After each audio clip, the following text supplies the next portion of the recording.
Hello guys, कैसे हैं आप लोग। Welcome back to invest like millionaires. दोस्तों, इमेजिन कीजिए आपके बैंक अकाउंट में पैसा पड़ा है बट आप उसे निकाल नहीं सकते। आप सोचोगे ऐसा थोड़ी हो सकता है। ऐसा हो रहा है सिलिकॉन वैली बैंक में। दोस्तों, अमेरिका का 16वां सबसे बड़ा बैंक कंगाल हो चुका है और है 2008 के बाद सबसे बड़ा फेल्यूर है। बट सवाल है कि बैंक कंगाल क्यों हुआ। 2008 में भी सेम हुआ था। पहले एक बैंक क्रैश हुआ और उसके बाद बैंक क्रैश होते गए। तो आज की वीडियो में हम वही जानेंगे कि सिलिकॉन वैली बैंक क्रैश कैसे हुआ। अब कोई भी बिजनेस लॉस में क्यों जाता है। बैंक भी एक बिजनेस ही है।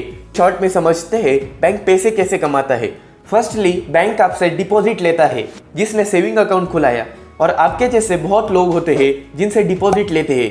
मान लीजिए उसमें 10 करोड़ है और बैंक आपको इंटरेस्ट देता है 3 से 4%। और करंट अकाउंट में भी 10 करोड़ है बट उसमें तो बैंक इंटरेस्ट ही नहीं देता। थोड़ा अच्छा इंटरेस्ट एफडी में देता है।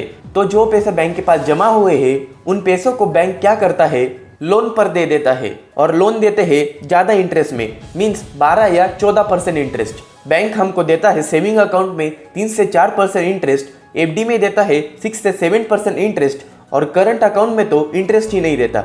और जो है डिफरेंस है और है बैंक की अर्निंग्स।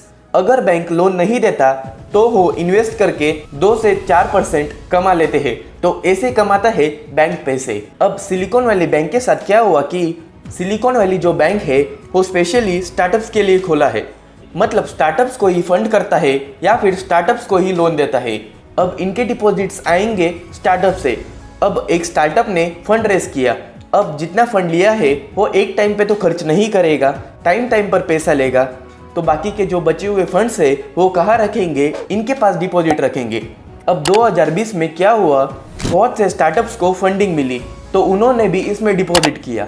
तो मतलब इनके पास बहुत पैसा था।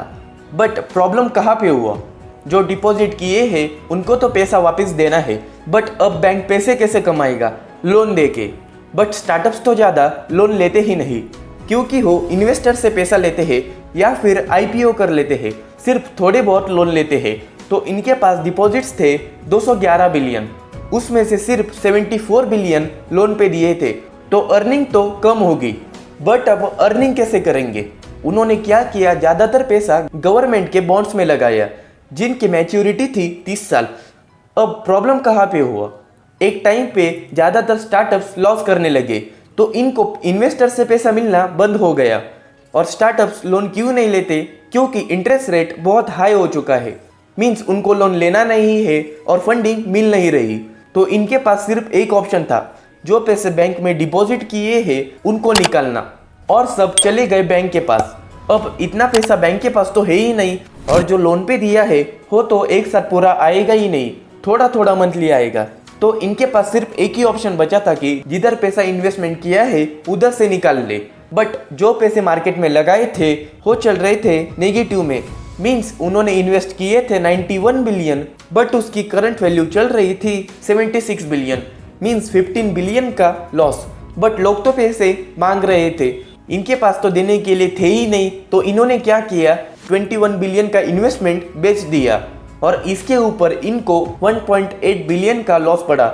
अब इतना लॉस होने के बाद उन्होंने क्या किया, बाहर से फंड रेज करने का ट्राई किया बट किसी ने भी उन्हें फंड नहीं किया।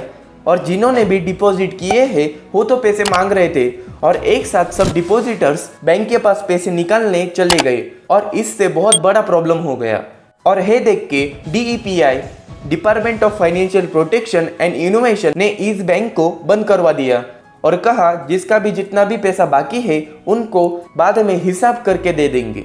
तो इससे हम क्या कर सकते हैं, अभी ज़्यादा पैसे खर्च नहीं करना है और शॉर्ट टर्म के लिए मार्केट में इन्वेस्ट मत कीजिए और अपनी SIP बंद मत कीजिए, उसको कंटिन्यू कीजिए क्योंकि SIP में आपके पैसे लॉन्ग टर्म में ग्रो होते हैं और लॉन्ग टर्म में तो मार्केट ग्रो ही होती है।